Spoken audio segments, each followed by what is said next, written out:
Yo, what's up? I'm Dell. I'm here to teach you guys how to wheelie. So the best way to lift the front wheel up, I would say, it really goes down to using what foot is more comfortable to you. My dominant foot is my right foot, but I find using my left to pick up and following with my dominant foot is a lot easier because I will have my left foot positioned at the high point, which my dominant foot is positioned at the low point. Once my opposite foot goes down, my dominant foot just carries out the wheelie a lot easier. You can use either or, but I say use your dominant foot to follow after that first push.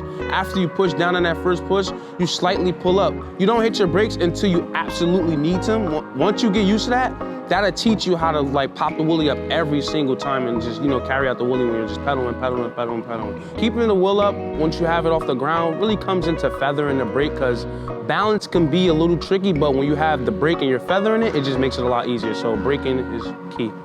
I like to brake as less as possible because when you're performing the wheelie and you're using the brakes, you're always slowing down. So using less brake as possible is gonna keep you wheeling longer rather than using as much because it's gonna slow you down. The key thing is to always think that the farther back you can go, the more brakes you can use. If you're not going far back, you don't want to touch your brakes because if you're in an angle like this and you're pedaling and you're chasing the wheelie and you feel the bike catching momentum, you don't want to hit the brakes at that point because if you're getting momentum, if you hit the brakes, the momentum can stop. You want to reach that balance point where it feels like you can fall, but you're at that excitement where it's like, okay, I can go forward or back. That's that point where you want to judge whether you should use the brakes tightly or loosely as possible. So that balance point that everybody say, yo, find the balance point, that balance point, it can be different on any size bikes, but you're gonna feel the balance point. The balance point is literally once you bring the bike up to your chest, that's like the best way to make an example. Don't rely on just the bike balance. You want to bring the bike towards you because you're relying on your own body weight.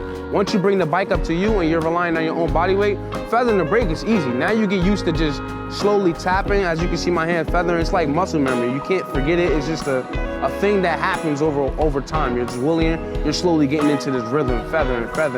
Then when you're hitting tricks, you're braking as little.